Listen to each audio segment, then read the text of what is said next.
A very good evening to all of you, my dear kids. I am Manisha Das on behalf of eTuition family. Welcome you all to today's class.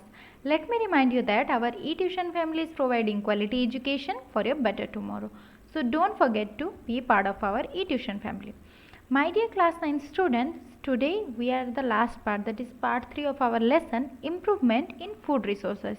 And in today's part, we will be discussing about animal husbandry, which is purely based on our animal products, how they are useful to us and how we can take care of them so that we will get a better yield from them. So are you ready for today's class? Let's move ahead. So what are the points we are going to discuss?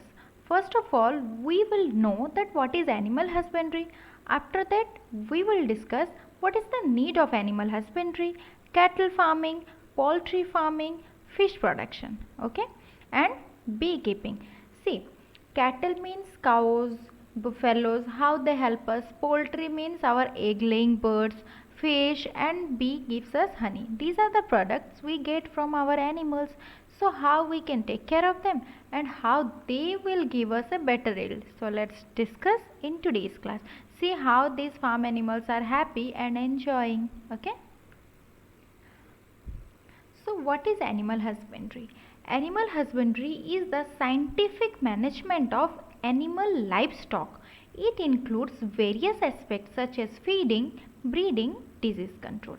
तो animal husbandry बच्चों ये है कि animal livestock यानी कि जिस animals को हम क्या करते हैं, पालतू डोमेस्टिक एनिमल्स को हम क्या करते हैं, पालते हैं for what, for yes economical product के लिए, ताकि उनसे हमें कुछ मिले इम्पोर्टेंट प्रोडक्ट्स, जैसे कि मान लो मीट, फिश, एग, ये सारे हमें क्या एनिमल को पालते हैं उनसे हमें मिलता है, right? Yes. So this is the scientific management of our animal life stock and it includes, सिर्फ पालना नहीं है. What are the things included? Feeding, उनको अच्छे से खाना देना है. ब्रीडिंग, उनका जो है रिप्रोडक्शन कैसे होगा, how they will give birth to their next generation. And disease control, हमारी तरह उन्हें भी डिजीज़ होते हैं, सो कैसे उनको डिजीज़ से बचाया जाए. Everything, because they will become a member of our family, right?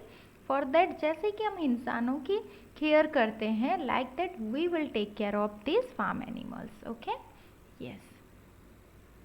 Now animal husbandry, proper feeding of animals. जिंदा रहने के लिए खाना तो ज़रूरी है, तो उनको अच्छी तरीके का, अच्छी क्वालिटी का खाना देना है. प्रॉपर शेल्टर ऑफ एनिमल्स, उन्हें भी रहने के लिए घर चाहिए. And their home should be neat and clean. And proper care of animal against diseases, और उनको बीमारी ना हो, अगर बीमारी हुआ है तो उनको मेडिसिन ला के देना है. प्रॉपर ब्रीडिंग ऑफ एनिमल्स, और कैसे उनका नेक्स्ट जनरेशन होगा वैसे प्रॉपरली उसको मैनेज करना है, right? Yes. Now need for animal husbandry, why do we need this? See, as the population and the living standard increase, the demand for milk, egg and meat also goes up. जैसे कि हमें पता है कि our population is increasing day by day, right? So on that basis, जैसे कि इंसान की आबादी बढ़ रही है, so we will need milk, egg and meat. ये भी तो हमें खाने के लिए चाहिए होगा, because standard is also increasing.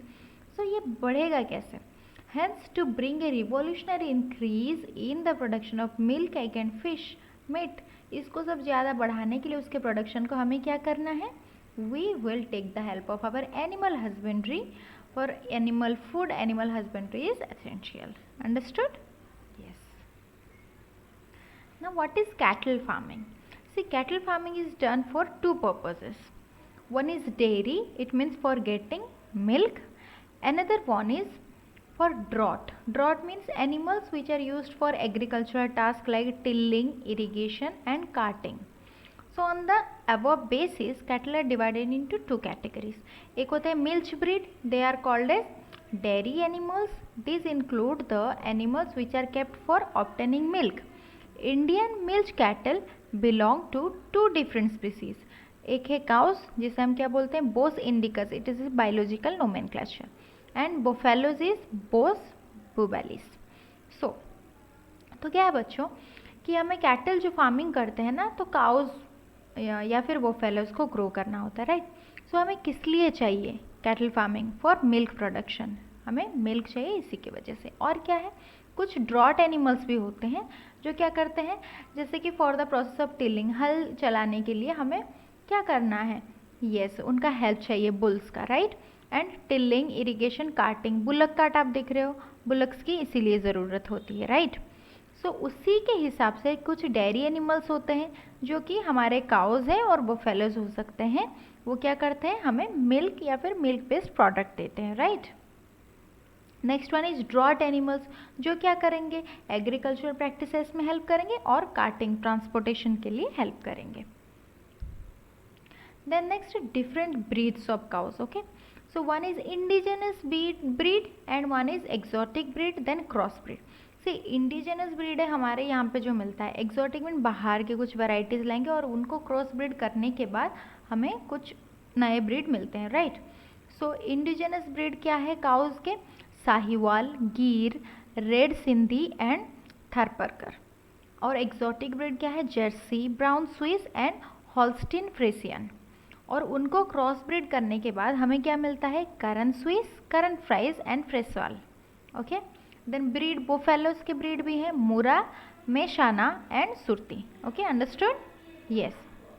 Now next is breeding for the desired quality, okay. तो क्या डिजायर्ड क्वालिटी है, देखो, milk production depends to some extent on the duration of the lactation period, क्योंकि मिल्क जो काउ जो milk देती है वो तो हमेशा throughout the year it can not give, no, because क्या, किसी के लिए वो क्या होता है ना, lactation period means after giving birth to its calf certain months के लिए they use to produce milk, okay. So milk production can be increase by increasing the lactation period. तो हम क्या कर सकते हैं, उनके लैक्टेशन पीरियड को अगर हम बढ़ा दें तो मिल्क प्रोडक्शन भी बढ़ जाएगा, है ना। So the exotic breeds like Jersey, Brown Swiss are selected for long lactation period, इनका क्या होता है, लॉन्ग लैक्टेशन पीरियड होता है।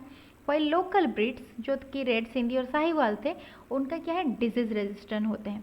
तो हमें क्या चाहिए, अभी हम क्रॉस ब्रीड करेंगे इन दोनों को, ताकि हमें कैसे ऑर्गेनिजम्स मिले, कैसे काउस मिले, जिसके पास मिल्क प्रोडक्शन क्वालिटी ज़्यादा होगा और क्या डिजीज रेजिस्टेंट होगा, right.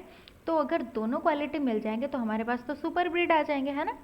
So the two can be cross breed to get animals with both the desired qualities, right.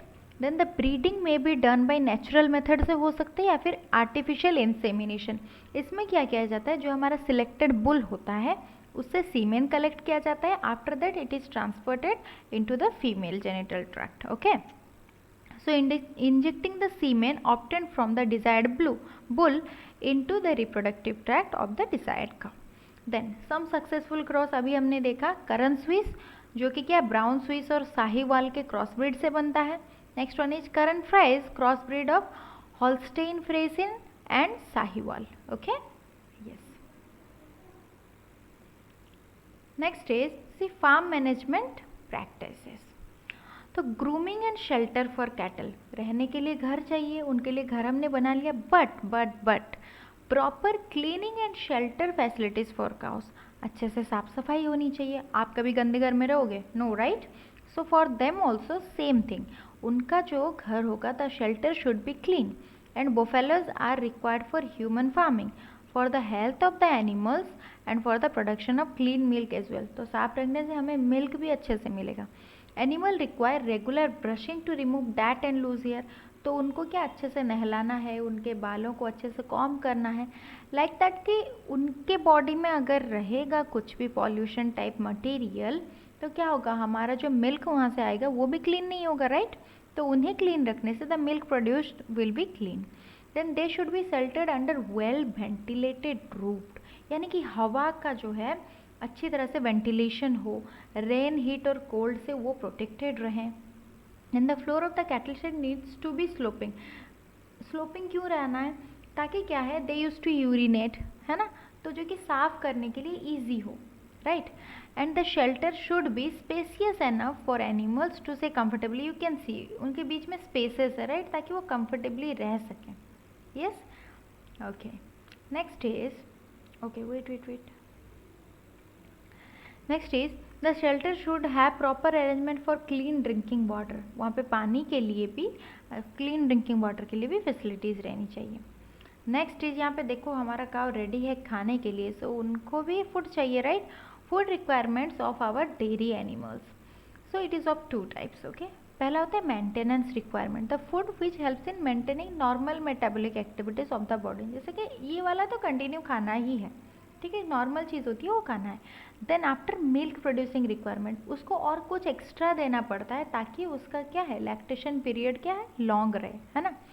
Then the cattle feed consist of 2 components, cattle का feed क्या होता है, roughage होता है और कॉन्सेंट्रेट। रफेज क्या होता है, फाइबर होता है, ठीक है, which is generally present in our green fodder crops, okay, है legumes like berseem and cowpea.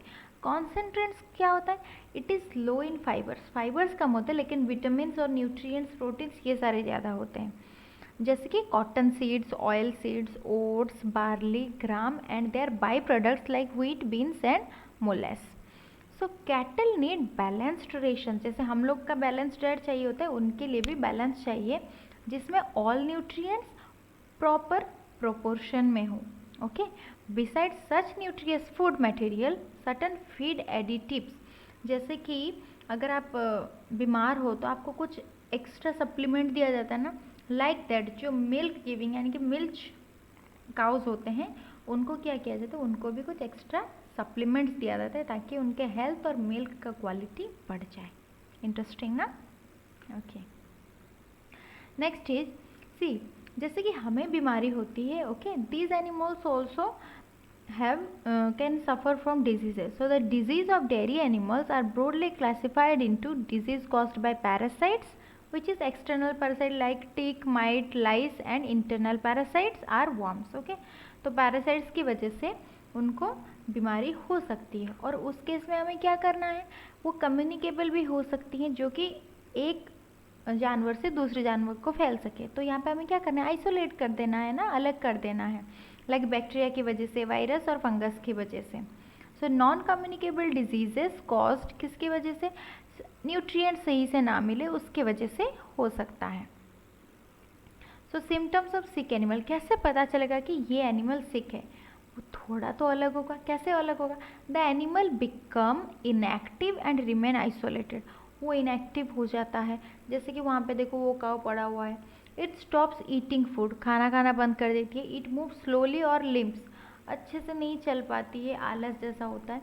The animal में pass loose dung and coloured urine, the dung क्या होता है, काव का जो गोबर होता है, राइट, द डंग वो क्या होता है, वो लिक्विड स्टेट में आएगा। देन द एनिमल में रन टेम्परेचर एंड शिवर, बुखार आ सकता है। The milk yield, milk production क्या हो सकता है, कम हो सकता है। तो इससे हमें पता चलेगा कि देयर इज समथिंग रॉन्ग, है ना। Then prevention of cattle disease, कैसे कैटल डिजीज़ को हम प्रिवेंट करेंगे, कैसे होना है, पहला है उसका जो एनवायरनमेंट जहाँ पे शेल्टर है वो क्या ना, स्पेसियस होना चाहिए, क्लीन होना चाहिए और एयरी शेल्टर। यहाँ पे देख रहे हो lights are there, fan are there, देख रहे हो ना, yes. Now the animal should be given nutritious feed, जो वो खा रहे हैं उसमें न्यूट्रिशनल क्वालिटी प्रॉपर अमाउंट में होना चाहिए। और क्या, उन्हें वैक्सीनेशन लगवाना चाहिए। प्रॉपर डिस्पोजल ऑफ वेस्ट, उनका जो यूरिन एंड वेस्ट प्रोडक्ट्स को अच्छे से साफ सफाई करके रखना चाहिए।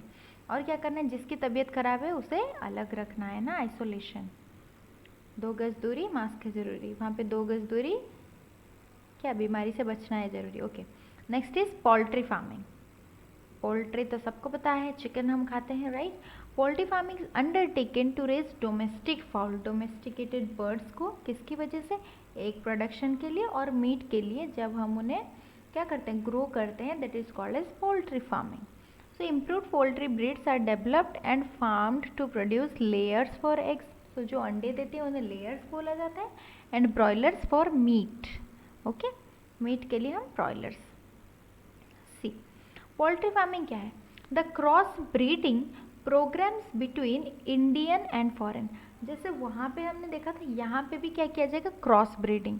जैसे कि इंडियन यानी कि इंडिजिनस, जैसे कि एसिल है, ये है हमारा इंडियन, ये है एसिल, और ये एग्जॉटिक है लेगहॉर्न, ये है लेगहॉर्न, ठीक है। Breeds for variety improvement are focused on to develop new variety, इन दोनों के बीच में क्रॉस ब्रीड करके नए वेराइटीज बनाए गए हैं। Egg and broiler production, see broiler chickens are fed with vitamin rich supplementary, broilers को क्या दिया जाता है, vitamin rich supplementary, this is the boiler, ये है ब्रॉयलर, ठीक है। ताकि क्या है, उसका ग्रोथ रेट बढ़ जाए, मसल्स बिल्डअप हो जाए, बेटर फीड एफिशिएंसी। और क्या, care is taken to avoid mortality, उनको अच्छे से ख्याल रखा जाता है ताकि वो मर ना जाए। मेंटेन फीदरिंग, उनके पर जो है साफ सुथरे रहें। And carcass quality, now they are produced as broilers and sent to market for meat producers, ठीक है, फिर उन्हें मीट के लिए भेजा जाता है। For good production of poultry birds good management practices are important, है ना। फिर इनको क्या बोला जाता है, लेयर्स बोला जाता है, जो अंडे देते हैं। देन कम्स पोल्ट्री फीड, इनको कैसे खाना देना चाहिए, प्रोटीन रिच, किसको, ब्रॉयलर के लिए protein rich and vitamin A and K is kept high in the poultry feeds, इसमें विटामिन के और ए भी ज़्यादा रखा जाता है। द नेक्स्ट डिजीज़, इनको भी बीमारियाँ होती हैं, तो उसके लिए क्या होना चाहिए, इनको वायरस, बैक्टीरिया, फंगस, पैरासाइट, इन सब से डिजीज़ हो सकते हैं। और क्या, न्यूट्रिशनल डेफिशिएंसी, अच्छे से खाना ना खाए तो ये भी हो सकता है। तो वहाँ पे क्या, वैक्सीनेशन ज़रूरी है, प्रॉपर क्लीनिंग ज़रूरी है, सैनिटेशन ज़रूरी है, डिसइंफेक्टेंट वगैरह डालना है। And appropriate vaccination can prevent the accretion of infectious diseases and reduce loss of poultry during an outbreak of disease. जैसे आपने सुना होगा ना, बर्ड फ्लू हो रहा है, राइट, एक बर्ड से वो दूसरे बर्ड को हो सकता है, तो वहाँ पे अगर हम वैक्सीनेशन कर दें तो सारे बर्ड्स हमारे सुरक्षित रह जाएंगे। Next is fish production, I love fish. तो fish production, wait a second, fish production क्या है, fish is a cheap source of animal protein for our food, ये भी प्रोटीन देता है हमें। Fish production includes the finned true fish as well as shell fish. तो क्या है, शेल फिश मतलब खुदगर्ज वाला वो है shell fish, this is shell fish, यानी कि ढक्कन जैसा कुछ शेल हो उनके पास प्रोटेक्शन के लिए, जैसे प्रॉन और मलस्क में रहता है। तो ये जो फिश है ना, दो टाइप से हमें मिल सकता है, एक होता है कैप्चर फिशिंग, जो हम पकड़ते हैं नेचुरल सोर्सेज से, और एक होता है कल्चर फिशरी, जो हम खुद उसे क्या करते हैं, कल्चर करते हैं, फार्मिंग करते हैं। तो उसके बारे में आज हम पढ़ेंगे, राइट। फर्स्ट आता है मराइन फिशरीज, मराइन यानी कि India's marine fishery resources include 7,500 kilometre of coast line and the deep seas beyond it, यानी कि समुंदर में जितनी मछलियाँ हैं उसे मराइन फिशरीज बोला जाता है। So popular marine fish varieties include pomfret, mackerel, tuna, sardines and bombay duck. ये names है marine fishes के, ठीक है। And marine fishes are caught using many kinds of fishing net from a fishing boat. Fishing boat से हम net से पकड़ते हैं। Yields are increased by locating. आपको कैसे पता चलेगा कहाँ पे, तो एक स्कूल ऑफ फिश यानी कि ग्रुप ऑफ फिश कहाँ पे है समुंदर में, आपको देखना है, उसके बाद आप वहाँ पे जा सकते हो। उसको आप कैसे मतलब पता लगेगा वहाँ पे है करके, आप सैटेलाइट से, इको साउंडर से आपको पता लग सकता है।